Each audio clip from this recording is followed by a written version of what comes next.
Hi, this is Glenn from the Machined Apparel Company. Now that we've been a couple days into our Kickstarter program here, we've been getting some feedback on some of the products we have on the site and some input and some questions about some of the products. One in particular is the RIP line, and I think a lot of the questions are stemming from the fact that people are getting confused on what we mean when we say it's 3D machined. So what I want to do here is just break down the product a little bit, give you the idea of what components are in the RIP line, and then kind of show you some of how we make or detail some of the features in the RIP. So to start with, the RIP belt buckle is made up of really three pieces. We've got the platform here that we actually do all the machining on. We have the D-rings that hold the webbing for the belt, and on the back we have the injection molded cap. Also part of the product, which I don't think people were seeing in the original pictures, is the clip that actually holds the webbing once you put it through the belt. So basically the webbing goes through the belt, through this little clip, and when you clamp this clip down, that's what holds the belt to the buckle. The buckles, or the belts themselves, come in one length, and what you do is we provide a little clip that goes on the end so you can cut the belt to whatever length you want, cut it, and then put the little crimp clip on it, and that's what holds the fabric and keeps it from fraying and things like that. So those are the components for the RIP. The other feature that I think was confusing based on the questions is, again, what we mean by when we say it's 3D machined. All of our RIP lines start with a blank.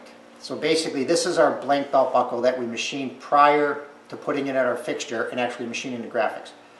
It's a flat canvas basically of aluminum, which is our canvas, if you will, for doing the machining. It's got a recess on the bottom here for the actual injection molded cap that holds the D-rings.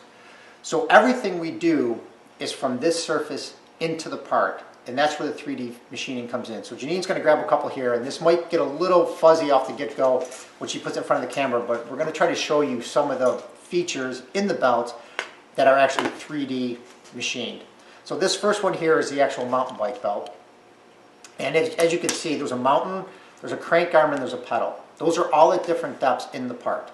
So the mountain is inset the least amount, and then if you can, it's hard to see because everything's black anodized, but the crank arm for the pedal is actually inset further, and then the pedal itself, which is machined after anodized and is silver, is inset the least.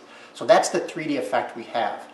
The other one we'll show you is the crossfit. Since there's less anodized on the part, we machine more of the anodized away after to give it a little more detail. You can see that some of the features on the belt are inset very far. The little cutout that represents the garage where you do your workout, basically, you can see that goes almost all the way through the belt. And then we have the person that's doing the rings, jumping on the tire, things like that. Those are actually milled into the part also at different depths. So that's what we mean when we say it's 3D machined. There's no features coming outside the part like bubbles and mountains and things like that. These are all inset in the part, and that's our 3D effect. So I just wanted to give a quick breakdown of that RIP line. We will be going through each of the other products, the Structure, the Classic, and the Strut in detail also, just so you can get a better understanding of the components that go into that. But we wanted to start with the RIP because right now those are the questions we're getting the most right now. So until the next time, stay tuned to our YouTube channel. There's going to be a lot of good stuff going on.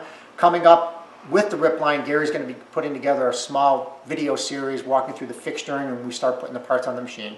So stay tuned and we'll keep you updated. There's a lot of good stuff going on. Thanks a lot.